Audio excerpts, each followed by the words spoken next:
এটা আল্লাহ প্রদত্ত একটা জিনিস, যার কারণে এখানে মসজিদের ভিতরে একটা কূপ রয়েছে, যে কূপের পানি অত্র এলাকার লোক বরকতময় করে খান।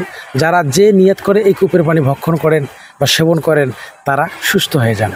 এই মুহূর্তে দাঁড়িয়ে রয়েছি রংপুর নগরীর ৩২ নম্বর ওয়ার্ডের জিয়তপুকুর এলাকায়।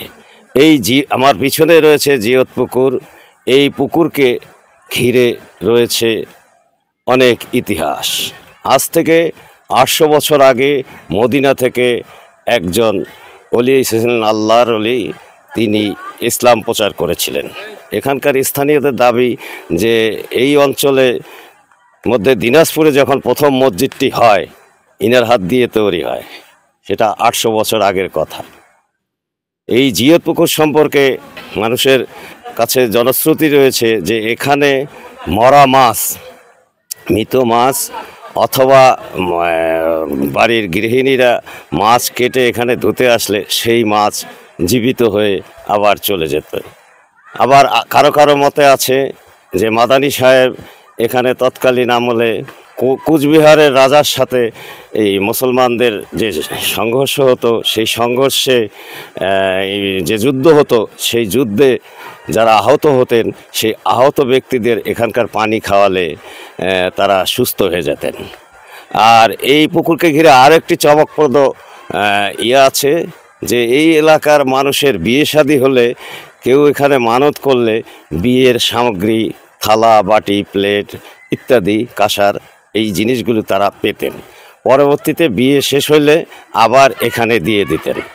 কিন্তু কথিত আছে যে এক মহিলা তার সন্তানের জন্য, বিয়ের জন্য এখান থেকে কিছু তৈজসপত্র নিয়েছিলেন, বাসন নিয়েছিলেন, কিন্তু পরবর্তীকালে কিছু বাসন তিনি লোভ সামলাতে না পেরে রেখে দিয়েছেন নিজের কাছে।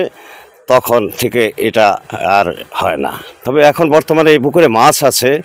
এই এলাকাকে ঘিরে একটি মসজিদ রয়েছে, এটাও ৮০০ বছর আগের মসজিদ, এবং মসজিদের ভিতরে একটি কুয়া রয়েছে।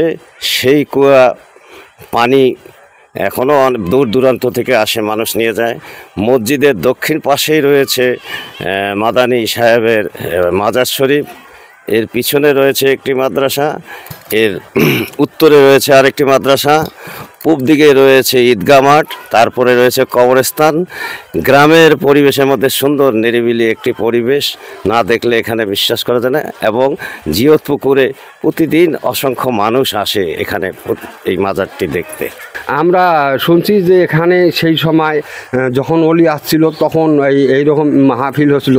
মাহফিলের পরে অনেক লোক হাট বাজার হইতো, এখানে হাট বাজার হইতো। অনেকে ধুলে পড়া, পানি পড়া নিয়ে যাইতো, যেটা নিয়ত করি খাইতো আর কি, সেটা আল্লাহর রহমত সেটা সুস্থ হয়ে যাইতো। আর আমরা জানি এই জিয়তপুকুর সম্বন্ধে এক মহিলা নাকি ওখানে মাছ ধুইতে আসছিল, মাছ ধুইতে আসিয়ে মানে মাছ সব ছলছল করে চলে গেছে পুকুরে। তখন থেকেই এর নাম হচ্ছে জিয়তপুকুর। আমরা এটা শুনছি যে এই যে পুকুরটা আছে এটা তার হাতেরই পুকুর আর কি, তখনকার আমল থেকে। এখানে নাকি অনেক সোনার চালন ভেসে উঠতো, গল্প শুনেছি আর কি, অনেক কারামত দেখা দিত আর কি এখানে। তা ওই মাছ কুটি বাসি ওখানে গেছে, মাছ তো কাটলে তো আর জীবিত থাকে না, মারা যায়। কিন্তু ওখানে জিগিতে যাওয়ার পর সবগুলো জীবিত হয়ে গেছে, জীবিত হলে মানে চলে গেছে। এই জন্য জিয়ে উঠছে, জিয়ে উঠছে, নাম হলো জিয়াত আর কি, জিয়তপুকুর। আজ নাম ছিল নাকি জিয়তপুকুর। এখানে একটা খাল ফলন করছিল, ছোট্ট না পুকুর।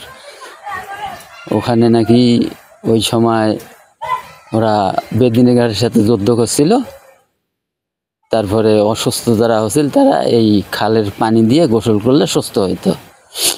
আর নাকি ভাজা মাছ ছাড়িয়ে দিলে জিন্দা হইতো, আমি শুনছি।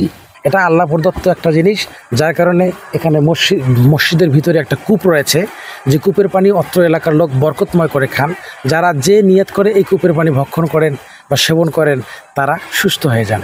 যেমন আমাদের এই মাদ্রাসায় যখন একাডেমিক স্বীকৃতি পাবো, এই সময় একজন উপজেলা শিক্ষক আসছিলেন, উনি এসে এখানকার কথা শুনে মাথায় কাপড় দিয়ে এই কূপের পানি খেয়েছিলেন।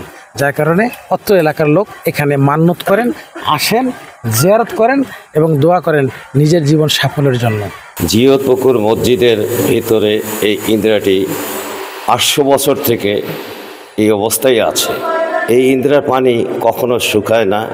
প্রতি বছর এখানে একটি অনুষ্ঠান হয়, এখানে প্রায় এই অনুষ্ঠানে শত শত লোকের রান্নাবান্না হয় এই কুয়োর পানি দিয়েই। এবং এই মসজিদটি মূলত 800 বছর আগেই নির্মিত হয়েছে, পরবর্তীকালে বিভিন্নভাবে সংস্কার হয়েছে এবং এর পাশেই রয়েছে জিয়াত পুকুর।